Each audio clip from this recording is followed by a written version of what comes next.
This is Rob Tebbutt for Boxing Social, delighted to be joined here today by Ben Davison.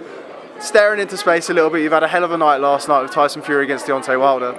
Yes, very tired. Good in some ways, disappointing in others, obviously. Let's just jump straight into that. A lot of controversy about the result.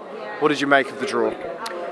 You know, straight away I looked at Paulie, I said, pretty confidently, I said, what have you got? He said 8-4. I looked at Floyd. He laughed that I even asked Floyd the question. Floyd laughed that I even asked him the question, and he said Tyson. And then we had the information before it was announced it was a draw. I thought that's got to be a mistake. And obviously at first I was obviously disappointed.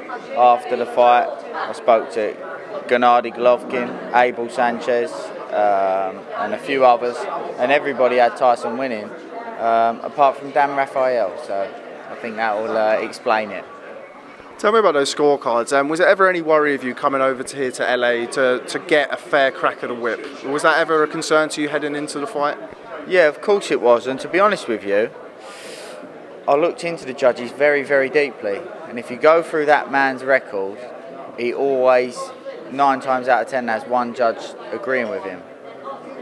So I didn't expect that from him, to be honest with you. But what can you do? It is what it is.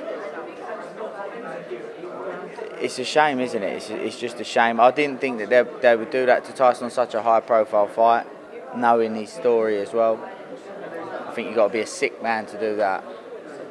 And I don't think you know what you're looking at if you score in that fight that way, to be honest with you. Because like Tyson said, even if he didn't get knocked down in the 12th, he had him drawing. Come on. Ridiculous. But what can you do? No, I don't want to linger too long on this whole scorecard controversy. So I'm going to move on and talk about Tyson's performance. Absolutely fantastic performance. I had Tyson winning the fight, as many of my colleagues did. Were you expecting that? Like, he's boxed Seferi and then Francesco Pianetta, by everybody's account, including yours and Tyson, not the two toughest tests, and he goes in there and outboxes Deontay Wilder over 12 rounds. Go back on an interview I done with you at Windsor Park, and I said Tyson will have the best performance of his career at the end of the year. So I knew that was in him. I knew what he needed. I knew he needed that test, and I knew he'd have a test at the end of the year, some form of a test. And I knew he needed a test to bring that out of him. Obviously, we come up with a game plan for this fight. I knew it was a tough fight, very, very tough fight. Deontay's a formidable challenge. But, you know, I'm going to take that as a win, because to me, that was a win. Tyson is somebody who's sort of famed for his gameness. He's a fighting man. With that being said, did you think he was going to get up in the 12th round? Well, to be honest with you, over here, I'm going to be honest, it was a shambles, because you have to remain seated. If I wasn't even allowed at that point to stand up and have a look at my fighter with cameramen on the edge of the ring, I wanted to get up and obviously assess the situation. As I'm getting up, I've got commissioners holding me down. I've ended up in an argument. I need to see if it's okay. I said, I fucking know my fighter better than anybody. So I'm in a big row, throwing them about. And by the time this finished and I turned back round, I just saw Tyson get up like the Terminator. I thought, what has gone on here? So luckily I didn't really have a chance to have a think and have a look. I'm sorry. I'm distracted off camera by Mr. Cougar Cassius. Do you know what it is? He gets a bit jealous if I do an interview with anybody else. I'll make it out for you tonight. It's all love, Cougs. You've been so calm, not just this week. I remember that interview at Windsor Park that we did at the start of the year. It's the first time we'd spoke. I asked you some questions that people were wanting to know the answers to, and I remember I DM'd you on Twitter and said, like, you answered those questions very, very well. And I've throughout this whole week, I haven't failed to be impressed by the way you and the team have carried yourselves. How does it feel now you've done it? I mean, by all intents and purposes, yes, it's a draw, but I think if nothing else, Tyson has the moral victory. Now, how do you feel? You're still not smiling. Yeah, listen, I'm absolutely gutted that they done that. You know, it is gutting, absolutely gutting. Obviously, like I said, I know that we won, and I'm tired, I'm drained. It's been a hell of a 12 months, but I am very, very disappointed that they done that last night. And you know, Tyson put his trust in the commission, the WBC, and the judges to make the right decision and do the right thing. All along, we asked for a fair crack at the whip, and we didn't get it. Where does this rank, in your opinion, for comebacks? You're somebody who's seen Tyson from his worst moments to his best moments, back to his worst moments briefly, and then back. Where does this rank for you in heavyweight comebacks? It's the biggest comeback in sporting history. You've seen comebacks. Okay, Ali had 2 fights, comeback, got beat by Frazier. George Foreman, I think he had 18 comeback fights before he won the title back. Tyson come back and didn't just come back to win the title, he come back to face the most dangerous fighter in world boxing. And he beat him. He beat him, not at 100% yet, because you couldn't be after a 10-stone weight loss and 12 months after the journey that he's been on. But it goes to show what type of person that Tyson is. For me, obviously I've seen it in depth every day in, day out. This is the biggest comeback in sports history. Just a word on the way Tyson reacted to the draw. Myself included, really, is something that Tyson mentioned in the post-fight press conference. He had 8,000 travellers around, a lot of UK.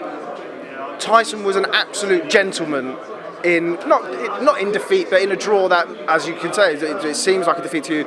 Just what does that say about Tyson Fury, the man, the kind of mental awareness of going through that at that moment and not lose his rag like potentially would have done in the past?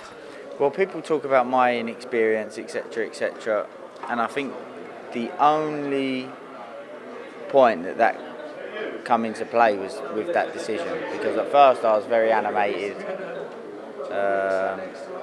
very frustrated, but I think Tyson, like you say, Tyson's calmness, he told everybody to calm down, be professional, and I think he deserves a hell of a lot of credit there, because if he had kicked off, that would have been a riot in there, an absolute riot. So the Commission owe a thank you, the WBC owe a thank you, the Staples Centre owe Tyson a thank you, and I think it's just another typical example of why Tyson deserves the support of not only the nation but the world. Picking it straight up there, completely normal. We're back here with Ben Davison. Just last question that was cut off due to unforeseen circumstances, should we say. You turned 26 this week. Shocking, because I'm older than you and in far worse shape. And you've got a better beard than me. So yeah. I spoke to brother Nazim Richardson, Freddie Roach at several points of this week. I made a comment to my colleague Andy that if you could pull this off, and by all intents and purposes you did, regardless of the scorecards, in my opinion, and you work in boxing for the next 20 or 30 years, in 20 or 30 years you could be a Freddie Roach and Nazim Richardson. Has that thought ever occurred to you? Yeah, of course. People have said to me before, I think I might have been the youngest trainer to have trained a world champion, and etc. But look, I've said many times that my goal is to bring the best out of the fighter, and anything that comes with that is a bonus. I'm not worried about my awards or my reputation. If I can bring the best out in the fighter, I'm doing my job and I'm doing a good job, and I think we've done that with Tyson last night. You've been kind of eerily calm all week, which is something that has struck me about the way I couldn't help be around you and not think he was going to win. And that may not have been my initial thought process of coming out here, but being around you and being around Tyson, it was kind of like, these guys really think they're going to win. Like, sometimes you're around fighters in fight week and you don't necessarily think that. It was borderline scary a little bit throughout the week, honestly. Now it's done, how does it feel? Yeah, look, we was supremely confident going into it, and like I said before a few times, we was very realistic about the situation, but while being realistic, we were still supremely confident, supremely calm. We went in there to get the job done. I feel like we got the job done. It's obviously put a dampener on the icing on the cake, the situation that's happened, but like I say, I feel like we got the job done, and we done our job. Okay, well, we're going to wrap this up because this is take 2.